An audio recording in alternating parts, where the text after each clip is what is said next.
On va revenir sur React et sur l'installation de React. Avant, donc dans la vidéo que j'ai faite avant, ça utilisait React App, c'est le builder ou l'initialiseur de projet qui était lancé par Meta, en tout cas par l'équipe React, sauf que React, dans sa nouvelle documentation, aujourd'hui ne conseille plus d'utiliser React App, qui est un peu vieillot, qui a pas mal de petits défauts.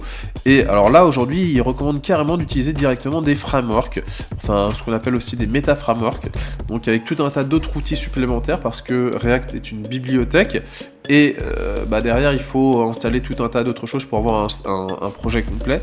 Et donc là ils disent clairement d'utiliser des frameworks comme Next.js qui est maintenu par Vercel, Remix qui est maintenu par Shopify, ou Gatsby qui est maintenu par Netlify. Il parle aussi de Expo, mais Expo c'est pour les applications natives, et attention, Expo peut être payant à partir d'un certain nombre d'utilisateurs. C'est ce dont je me suis rendu compte professionnellement au sein de l'entreprise qui m'emploie. Donc voilà, c'est un point à avoir en compte. Tout n'est pas totalement gratuit, et c'est aussi un point à avoir en compte. Voilà, c'est pas forcément des outils, c'est des outils open source, mais derrière il y a des entreprises qui les emploient, et principalement on a Vercel et Netlify qui sont des entreprises de cloud. Et bien évidemment, ils facilitent leur outil. Ici, par exemple, Vercel va faciliter à Next.js l'emploi de Vercel. Parce que le but, bien sûr, ils ne le font pas par pure philanthropie. Pourquoi ils créent ce Meta-Framework? C'est bien évidemment pour avoir plus de clients. Donc, il est possible qu'à l'avenir, qu'il y ait certaines parties de leur framework qui nécessitent et qui soient obligatoires qu'il soit obligatoire d'utiliser Vercel pour utiliser Next.js.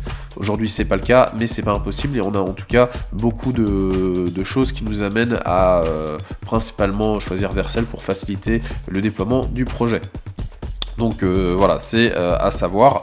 Donc c'est pour ça qu'on va revenir sur une méthodologie plus simple, qui n'aura que la bibliothèque React, qui est Vite. Donc Vite, c'est voilà, un outil de tooling, et on va l'utiliser pour React. Je vais vous montrer ça rapidement.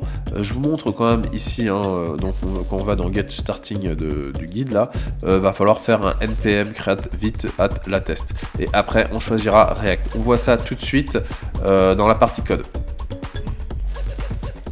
Très bien, donc là on va directement dans le terminal de notre VS Code créer un npm create vite @latest, tac, et là vous allez voir il y aura des choix à mettre en œuvre.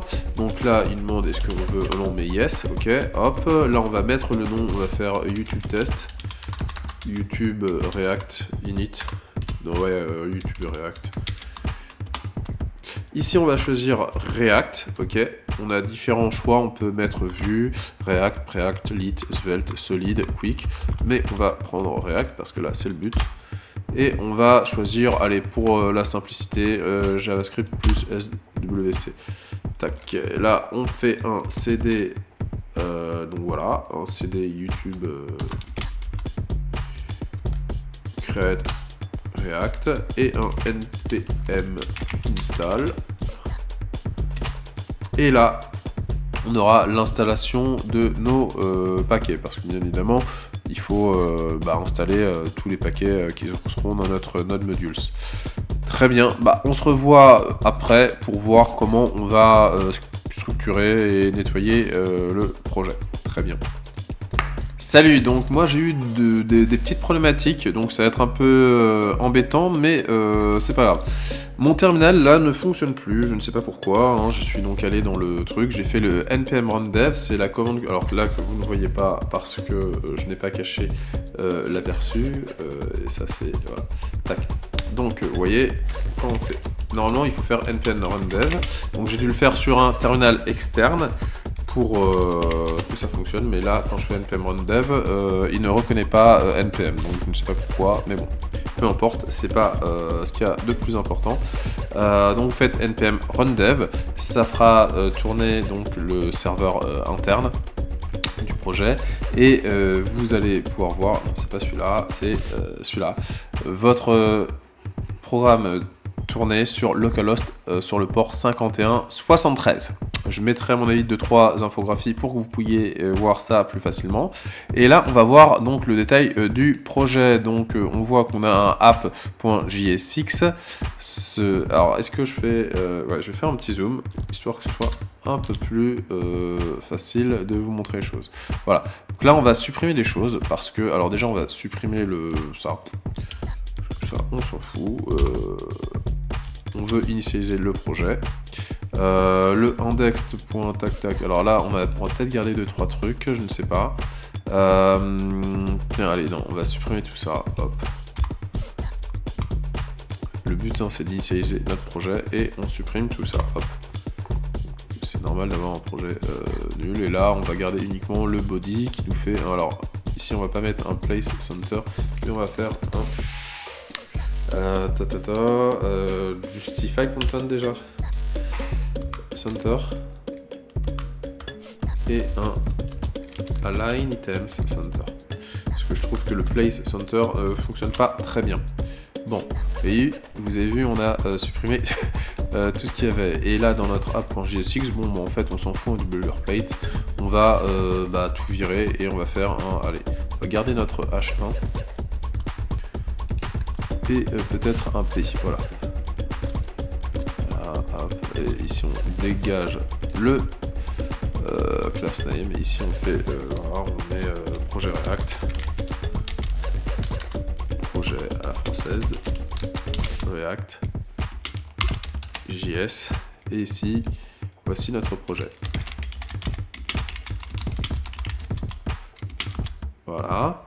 Et on va dégager, alors on peut garder notre app.css si on voudra le faire. Ah oui, on va virer ici aussi alors l'asset React, ça dégage.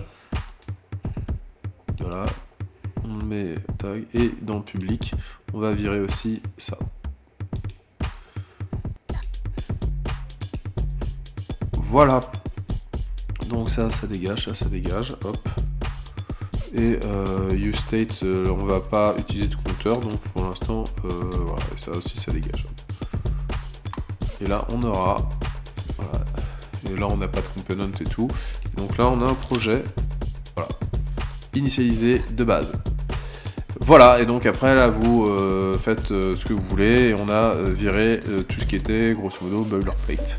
Et donc, bon, ici on a le truc de base, où on a notre app dans notre index. Et puis voilà, à partir de là, on commence à partir de zéro. On fait notre CSS, on fera nos composants, et voilà.